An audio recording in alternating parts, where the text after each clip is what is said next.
Dave Dombrowski's recent press conference has Phillies fans calling the president of baseball operations delusional. Is he really as insane as he sounds? We'll talk about it on today's episode.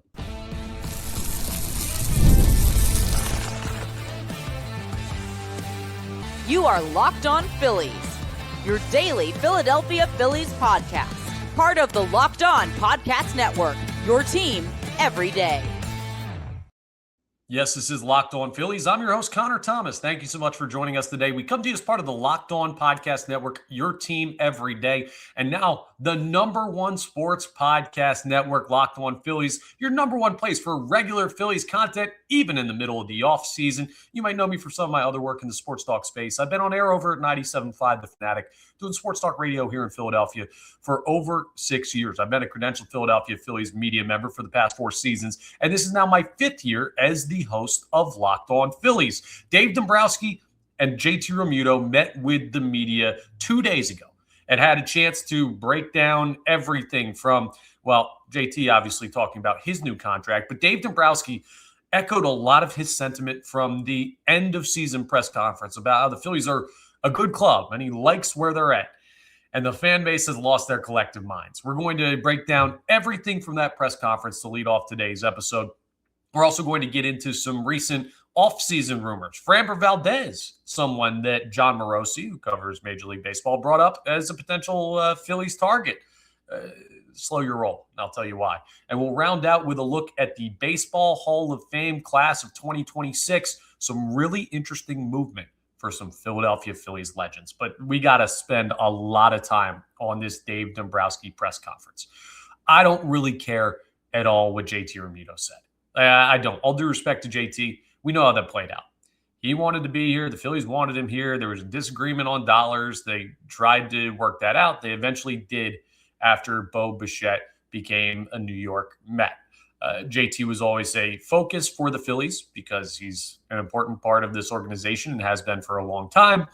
There's no news there. We know JT's back, 3-year, $45 million deal. Incentives could take it up to $60 million. The more interesting part of the press conference by a mile was Dave Dombrowski sitting in front of the assembled media on a Zoom call and saying everything he thought about the offseason so far. And he echoed what he talked about in the year-end presser when he said, oh, well, we have a good club. I like where our roster is at. Said all of those things in his media availability. And people lost their minds over it. And I completely understand. He said that he is content where the Philadelphia Phillies roster is. And the number one response from folks in the fan base when they heard that is, how in the world could you be content with where this roster is at? Your big offseason additions were Kyle Schwarber, who was already here, J.T. Realmuto, who was already here, Brad Keller, who's a really nice bullpen arm, but bullpen arms don't exactly sell tickets unless they're Joan Duran, and adding Adolis Garcia to take the spot of Nick Castellanos in right field. But Garcia, it's not like you added him the year after 2023 when he was ALCS MVP and a huge part of the Texas Rangers winning the World Series. He has had major offensive deficiencies the past couple of seasons, and that's more of a bet on the potential upside of him getting back to that than, hey, we just added another star player. I like the Garcia move for what it is. Compared to Max Kepler, I believe more in the Garcia move because the defense is exceptional. The right-handed pop is something this offense needs, so if he can be that, great. But all of that to say, the Phillies didn't exactly have a banner offseason from a splash perspective with the Phillies fan base. It's kind of crazy to say that because if you said you were bringing back one of the top, 7 or 8 catchers in baseball, if you were signing a runner-up to an MVP award just this last season, the best left-on-left power season of all time in Major League Baseball, those are 2 high-caliber quality players, right? But because they've been here, and you know who Kyle Schwarber is, and you know who J.T. Realmuto is, it doesn't build that excitement with the Phillies fan base. So anyone who heard Dave Dombrowski say, we're content with the roster, I get where the frustration comes from. There's also a question of, well, if you're so content with where the roster is, why were you so in on Bo Bichette. And Dombrowski talked briefly about what happened with that Bichette situation. We had some type of agreement. Pen was never put to paper until you have a signed memo, as he called it. Nothing's a done deal. And that's it, right? Like, handshakes don't get it done when there's millions and millions of dollars on the line. Until something's signed on the dotted line, there is not a deal. If you don't get that, go watch Glengarry Glen Ross. But I understand his explanation of that. They thought he had it done. The Mets swooped in. They got. And then essentially they immediately pivot to JT Realmuto, and they cave on that deal. And if you want to hear my assessment of why and how the Phillies caved, you can listen to our most recent episode prior to this one. But they caved because they got completely sucker punched by the New York Mets in that. And they didn't want it to happen again with JT Realmuto, because if they ended up without Bichette and without Realmuto, well, we'd be feeling a lot worse. Even though I know people aren't excited about the Realmuto deal, they'd be a significantly worse team if they had neither of those guys. So here's how I read the content thing, right? Content is not elated. Content is not perfect. Content is we're okay. And ultimately, I think the Phillies are okay. The issue is the fan base is not in the mood to accept okay. And I'm not in the mood to accept okay. I wish the Phillies had done more this offseason. I wish there had been another splash move coming. You can be content. I used this example on the radio this morning. I'm very content with the way that my life is right now. I like the money I make. I like the place I live. I like the friends I have. But if you dangled $100 in front of me right now, I'm going to reach out and try and grab that $100 bill. It doesn't mean I'm not content with my situation. But when Bo Bichette became a possibility, there's no reason for the Phillies not to explore that. Big opportunity. It didn't work out. So anyone who's like, well, you say you're content, and yet you missed out on this big-time player that you were clearly willing to go to 7 years, $200 million for, I think both of those things can exist. Here's my biggest issue with the people who are saying, well, Dombrowski's delusional. How can he say we like this club? We have a good club. Everyone's mocking him with the use of club, by the way. I get it. It's a funny way to say it. Just say team. Whatever. We have bigger fish to fry than the way Dave Dombrowski refers to the Philadelphia Phillies. But my question to you is, what do you want him to say? He told you back in October when the Phillies lost to the Dodgers. This was shortly after the season ended. Basically, our goals are we want to bring back Schwarber. We want to bring back JT. We'll see where it goes from there. Probably want to move on from Nick Castellanos. Need Bryce Harper to be elite. Those are the main takeaways of that press conference. And then over the course of the offseason, the fan base allowed themselves to dream. Now, I'm not saying dreaming is a bad thing, but I'm saying when the president of baseball operations basically tells you at the outset of the offseason, hey, our focus is Schwarber and JT. And then as the offseason gets ready to wind to a close, what they have done is re-sign Schwarber and re-sign JT. This is like you wanting a birthday present. Maybe it's like a new phone or your first car. Think about that. You say, I would like this for my birthday. And your parents tell you, we can't do that. We're not going to get you that for your birthday. It's not realistic. Whether it is or not, they're telling you no. And then for the 3 months leading up to your birthday, you slowly start to make yourself believe you're getting that present you want. Who's the silly one here? Is it your parents for not getting you the present you want? Or is it you for believing something they flat out told you is not going to happen, was going to happen? And then you open that present and you don't get what you want and you throw a fit. Now, should Phillies fans have wanted the Phillies to do more this offseason? Absolutely. I'm with you. I think they should have done more. I think they could have done more. And I think in some cases they chose not to. Part of that's payroll restriction. Part of that's not offering opt-outs that could have taken them out of market for certain players, including potentially Bo Bichette. Though my understanding of the situation is that was more monetary based than opt-out based, but both were factors. But I think the buildup of, all of these flashy names that are potentially tied to the Phillies this offseason made you forget that the organization already told you they weren't doing it. So if you create this scenario in your head of what you believe should happen rather than pragmatically looking at what will happen, you're going to make yourself more upset. And I'm not blaming the Phillies fan base of saying like, oh, you can't want the team to be better.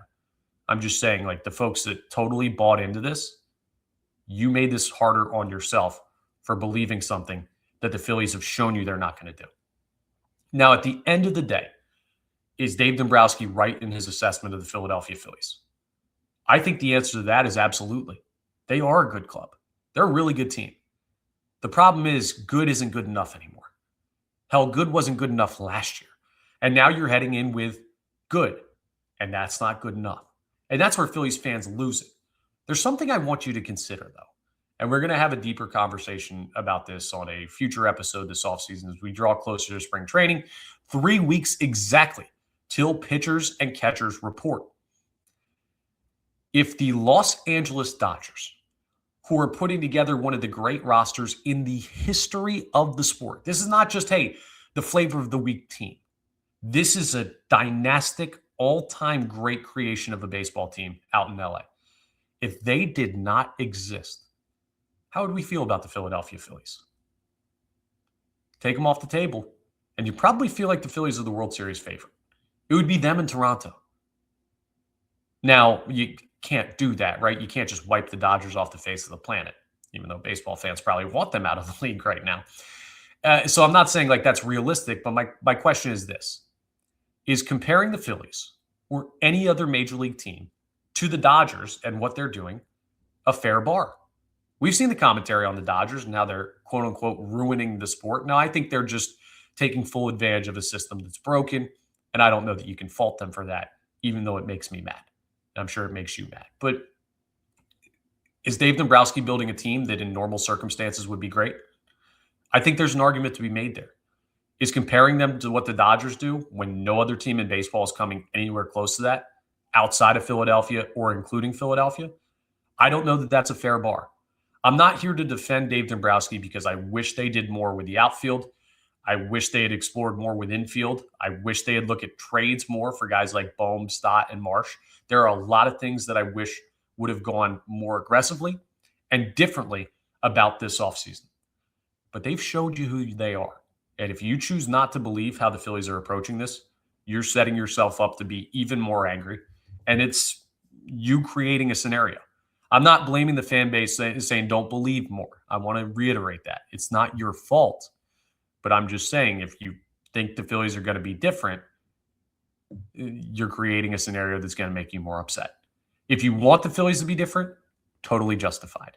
I want a lot of things that are unrealistic to expect, whether that's baseball, life, anything. Sometimes you've got to accept the realistic outcome of a scenario. And the Phillies this offseason have given you the realistic outcome.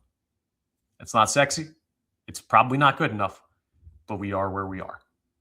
Now, something that might be realistic, if you believe what John Morosi had to report, Framber Valdez is an interesting name that's still available out on the market. And with Ranger Suarez going to Boston, Valdez has popped up in some mentions with the Phillies.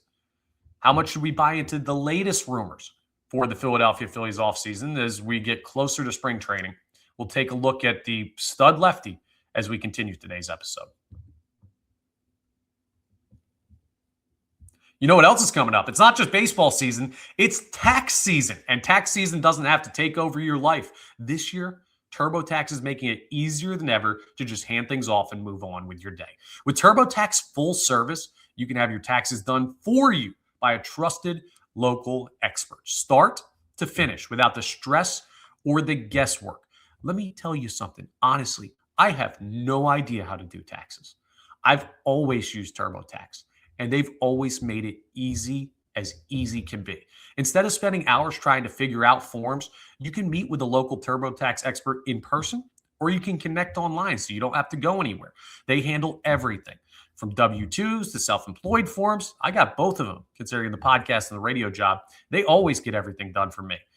You can upload your documents, go about your day, and get updates right in the TurboTax app. It's a huge time saver, and it gives real peace of mind knowing an expert is handling it. You don't want to mess up your taxes. You don't want the IRS coming after you. That's why you go to the experts. And for a limited time, you can have your taxes done by a local TurboTax expert for just $150 all in. If a TurboTax expert didn't file for you last year, just file by February 28th. Take taxes off your plate and get back to your life. Visit turbotax.com/local to book your appointment today. Let me tell you a little bit about our Everydayer Club before we get back to the content here. If you haven't already, you got to go check out what we have brewing on our new Everydayer Club. Signing up for it is going to give you access to an ad-free audio feed for Locked On Phillies, compatible with Apple Podcasts, Spotify, wherever you get your podcasts. And it's also going to get you an invite to the members-only Locked On Everydayer Club Discord server. It's an awesome place to be. Discord is just this online messaging app, right? So there's a bunch of us in there. Listeners, hosts. There's so much conversation always going on about the teams and the sports that you love. It's just this great online community where, hey, I wish I had someone to text when the Phillies have Dave Dombrowski say that they have a good club and he likes their club. You want to talk trash on the organization, you could do it there. You want to just have common discourse about it. It's a great place to do it. Hanging out in the Discord and checking that all out. You get all of this when you join the Everydayer Club. So go to lockedonphillies.supercast.co or tap the link in the show notes to learn more. Everything is great there on the Everydayer Club. It takes your listening, viewing experience to the next level. Would love if you became a part of it and joined the hundreds, thousands even of Locked On listeners that have already joined in. Now let's talk about Framber Valdez. Is he going to be someone who joins in on the Phillies push for a repeat of the NL East, a better postseason, World Series expectations? That's where we're at. Same season as we had last year, it feels like. But could there be another new face coming? John Morosi reporting that Framber Valdez, well, there are certain teams that are interested in him. And he didn't really say the Phillies are interested, right? He didn't report, hey, I've heard that the Phillies and Framber Valdez are talking. He said, well, the Phillies could have a need with some starting pitching, and that feels a little shaky still for them. They're an aggressive club that's in a championship window. See, I can't stop saying club now. Damn it, Dave Dombrowski. But they're an aggressive team and organization, and he could fit there. It was more of a, hey, this looks like a place where he could fit. I don't really know if there's interest yet. It doesn't seem like there's reported interest is what I got from John Morosi's recent comments. I'm going to caution you the same way I did with Bo Bichette, the same way I did with Cody Bellinger, who signed a deal to go back to the Yankees. The same way with all of this stuff this offseason. Framber Valdez to the Phillies is not happening. Dave Dombrowski said in his press conference when he said we're content where we are, that to me essentially says, hey, maybe you'll add like a depth piece, minor league deal, starting pitcher as a break in case of emergency arm. But Framber Valdez is not happening for the Philadelphia Phillies. I don't see it. I don't think it's even likely. I would give it less than a 5% chance and maybe less than a 1% chance. So don't get caught up in these rumors. The Phillies are where they are. And the sooner you accept that, the more we can start to evaluate what this team is going to be. Try and truly evaluate, not let emotion take over what the offseason has been, but truly evaluate where this baseball team is as they prepare to head down to Clearwater to get ready for another season. Now, why would Framber Valdez be a fit for the Phillies? I've been bullish on this pitching staff, mainly the starting rotation.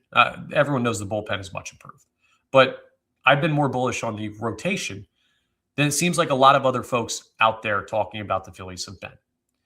So let me talk to you about the concerns with the Phillies rotation and how valid they are and why Framber Valdez is at least like part of the conversation. It's not happening, in my opinion, but here's why he does seem to be a potential fit.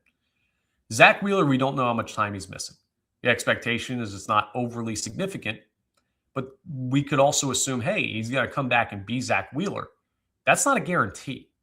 This is a major health issue that sometimes guys are never the same after. I don't know if we're getting Cy Young caliber Zach Wheeler this year. I hope we are, but that's a hope, not a knowledge point, right? So we'll see what Zach Wheeler is. Even if he comes back and doesn't miss significant time to start the year, he may never be the same. That's reality. Christopher Sanchez. I feel pretty darn good about him repeating what he did in 2025 because he is a guy that the velo seems to come easy. He's had an uptick in velocity the past couple of seasons, a major jump this past year. He's big, tall, very repeatable, comfortable delivery that doesn't look like it puts a lot of strain on his arm. He's durable. Like, that's a guy that, to me, there's no reason to expect a drop off. It's hard to expect like a jump in the positive direction because he was so damn good. Like, I don't know how much higher his ceiling could go, but I expect Sanchez to be largely as good as he was last year. If you have concerns about Jesus Luzardo, though, who had a career high in innings pitched, a career high in strikeouts, and in a lot of ways a career year for the Philadelphia Phillies, that's fair. Guys where you see that, who are more veteran players, like Sanchez has been on an upward trajectory consistently. Luzardo kind of popped way more than you expect after some years where he pitches to around a 4 ERA. Luzardo's a prime regression candidate, and that might worry a couple of people. And then the Ranger Suarez loss going to Andrew Painter. God only knows what you're getting out of Andrew Painter. I have high hopes, no pun intended, but Ranger was an established veteran pitcher. Painter's never pitched at the major league level. For all the focus on what he could be, potential, unrealized, is something that happens all the time in Major League Baseball. Let's round out with Aaron Nola. I don't expect Nola to be as bad as he was last year. Obviously, I don't expect him to miss the amount of time due to injury as he did last year. It would be pretty darn hard for Nola to be worse. So if you think he's going to be better, I'm with you. But how much better? Is that a 4.8 ERA? Because I don't know if that's enough. Not to mention, Taijuan Walker was really good last year, and I don't think that's consistently who he is. So there are some regression candidates, there are some bounce back candidates, and there are some stay the same candidates. But a lot of question marks with the Phillies rotation. I'm a more positive guy. I believe they're going to be just fine starting pitching wise. But if you hear those question marks and you say, wow, they could use more depth. Luzardo's had injury issues. Wheeler's coming off a major injury. Nola had a big time missed game period last year.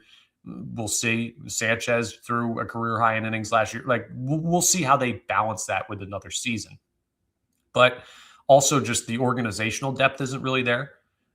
I'd be much more expecting a depth starting pitcher who's either like a random veteran guy in his mid-30s, maybe a Chris Bassett who's still out there who I've been talking about since the offseason started, or a minor league deal guy who has some major league experience that you could call up if you need to, because the 40-man is full. By the way, just a point of news, nothing too crazy to get into. J.T. Realmuto being re-signed and added to the 40-man led to Weston Wilson being DFA'd. So shout out our guy Weston. Always was a fan of his, just because it was a cool story, but obviously not the guy that's the difference between winning or losing a World Series. So thank you for your service, Weston Wilson, but now no longer on the Phillies 40-man, DFA'd. Just a point of news there. Yeah, if you had to sign somebody that was going to be on the 40-man, you'd have to make another roster move. So it could just be like a depth minor league contract guy. But that's where we're at with the pitching stuff right now. There's not going to be a Framber Valdez move coming. I feel very confident in saying so. So is that a good enough offseason? Let me know in the comments. I don't think so. I know most Phillies fans don't think so. But at the same time, I'm not going to jump down Dave Dombrowski's throat for saying something that he's told us for months. I've already accepted this. The sooner you do, at least accepting reality. Not saying you're okay with it, but just like we are where we are, and no amount of complaining is going to change that. That's just kind of where I'm living right now with this Phillies team. So it is what it is. I know that's not ideal for you to hear, but sometimes you just got to live in reality. Now, something that's a great reality for some Phillies legends is that the recent Hall of Fame voting showed a significant jump for one Phillies legend and some noticeable margins for a couple other guys. We'll talk about the Hall of Fame voting for the class of 2026 as we continue today's episode.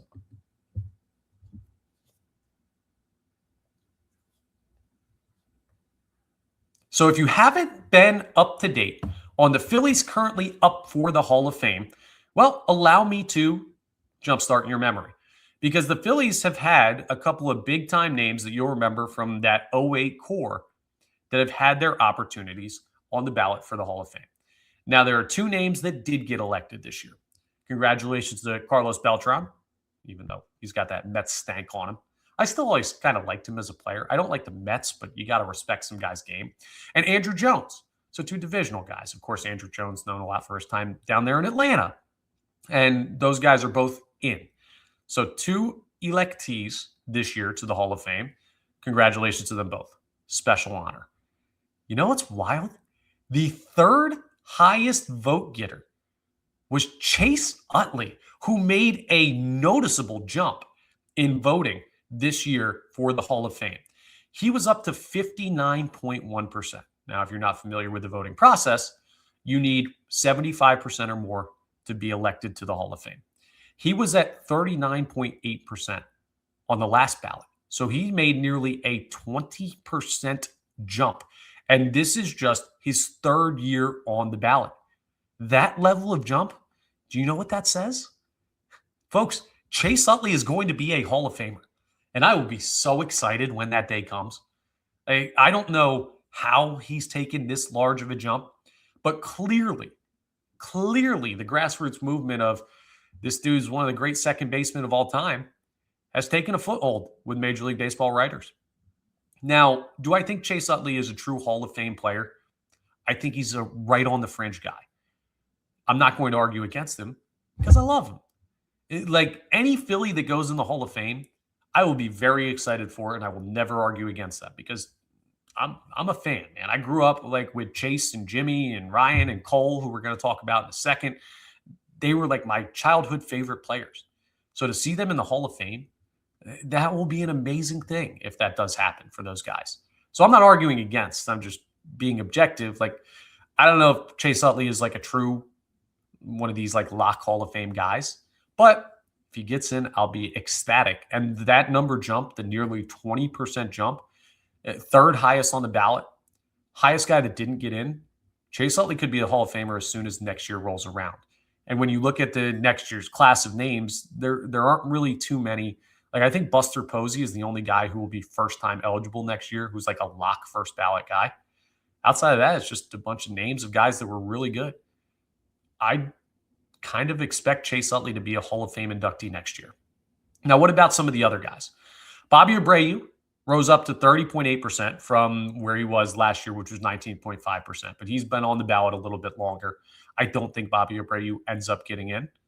You never know, but he seems like a guy that's going to be just on the outside left out. Jimmy Rollins went up to 25.4% from 18%. Now, J-Roll, that's not a sizable enough jump, and he's been on the ballot, I believe, for 5 years now. This is his 5th year. It seems like Jimmy's going to be left off. Shortstop is a harder position to get in than second base. And is that fair? Like, guys look at numbers, right? So when you watch the 2008 Phillies, you know that Jimmy Rollins was the leader of that team. We're the team to beat. You heard him say it in 2007. He was the heartbeat of that roster, right? So we know this emotionally as Phillies fans, but national writers don't look at it the same way. They didn't live those days. They didn't root for those teams. They just cover the sport. So like that emotion, that passion is not quite there. And for whatever reason, like Jimmy's numbers just don't project as well. He's not looked at as favorably as Chase Utley is. So I'd be shocked if Jimmy made it in. That's a shame because ultimately, like if there's a guy from that core to make it, it should probably be Jimmy. And then Cole Hamels, a very interesting one here. First year on the ballot, 23.8%. That's a sizable number for a guy that doesn't scream Hall of Fame to me. Like Cole Hamels is great. The Phillies Wall of Fame lock. Franchise legend, absolutely. Long-term career where you compiled a great number of stats and a really interesting peak.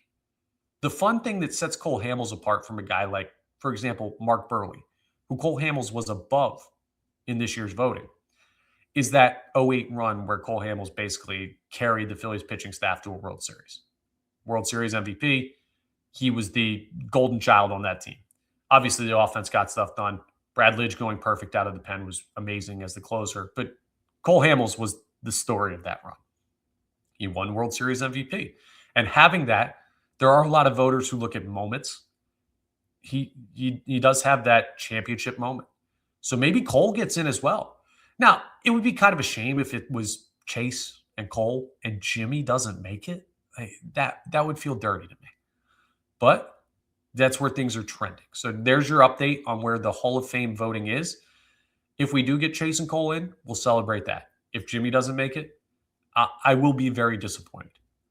But I can only read what's happening, and those seem to be the trends right now with the most recent voting for Hall of Famers. So there's your little update there. Some good news, some not great news for Jimmy or Bobby Abreu, but still positive direction for all 4 Phillies that were on the ballot.